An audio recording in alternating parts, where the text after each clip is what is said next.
why we left the cult. They sent us a video.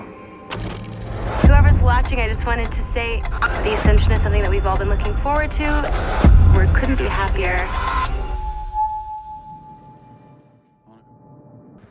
We, from the first movie we made, this little movie called Resolution, we would read the reviews, and the reviews would often say that the movie was very Lovecraftian. And as embarrassing as it is, neither one of us knew who Lovecraft was.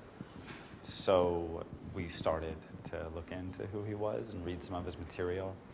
And by that time, though, our second movie had already basically been written. Our second movie was a movie called Spring. And that one was also called Lovecraftian, but even when that movie was developed, we didn't know who Lovecraft was.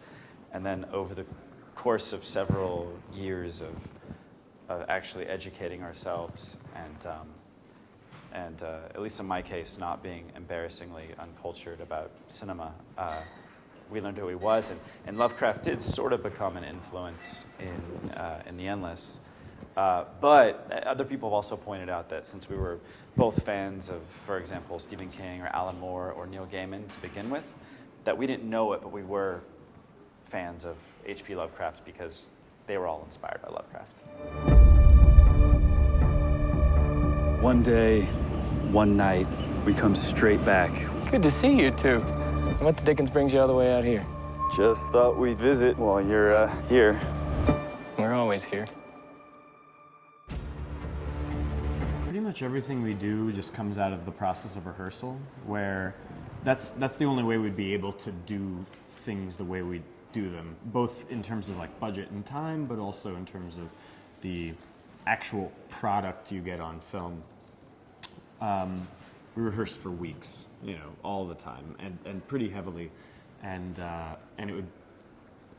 we're both pretty scared of the day that we get an actor that doesn't have time or we didn't pay them enough for rehearsal. That's a very scary idea. So that's where we figure out all the big problems and even most of the little problems. We even rehearse on set, so they know the blocking, they know exactly what it is, it's just the camera isn't around. And then so when we actually get to the day, it's very fast and normally pretty smooth, with a few exceptions. It's a movie set, things happen.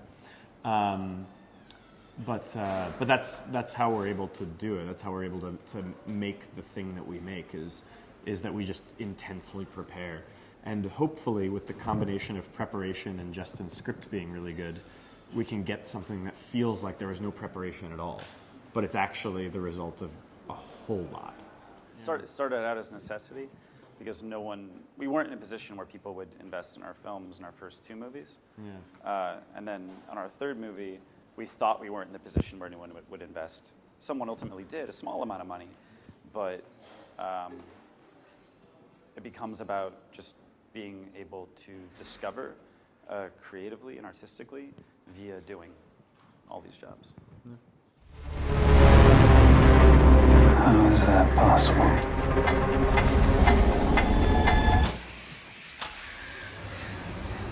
You want to know what runs all this? You go find it. A lot of it was just kind of a general idea of realism. We both kind of feel like the punchier an image gets, punchy meaning like the high saturation, very colorful, that sort of thing, the more theatrical it gets. And we're in a place where we were able to find ways to make the frame still pretty interesting without having just a totally monochromatic look, because the area we were in was so alien.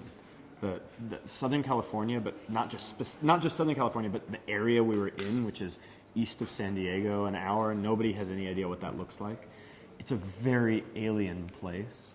So we knew that whatever we pointed at would still look interesting, while we could still fade down the image and make it look kind of like a Western and kind of and just feel a lot more realistic and not like a lot of stage dressing and hokey flashiness. One day we'll do a movie that has something like that. That would be kind of interesting too, but not this one. We wanted this movie to convince you that it maybe actually happened in a weird little way, and the only way that worked the only way that works is if we have a highly realistic kind of dry palette. We can't go back to our lives knowing that there's actually something out here. It doesn't let me sleep. It doesn't let me dream. It was somewhat inspired by the Heaven's Gate cult in San Diego, the UFO death cult. And but that said, there is no like cult activism in our film. It's not like it's like, you know, we're raising awareness about cults or pointing out the dangers or yeah, there's no commentary or activism about cults in the film. It's a bit of a red herring. And then with the sort of otherworldly stuff, I think it just comes from a place of like, oh, we're both would probably identify mostly as like skeptics or atheists, and that when we do weave the otherworldly into our films, we want to believe in it ourselves to some extent. So we do everything we can to do that. So hopefully, certain elements of the otherworldly in the film, they feel like a primordial force or like haunted geology that's just there. You just don't know about it yet. We couldn't be happier. There's something out here, isn't there?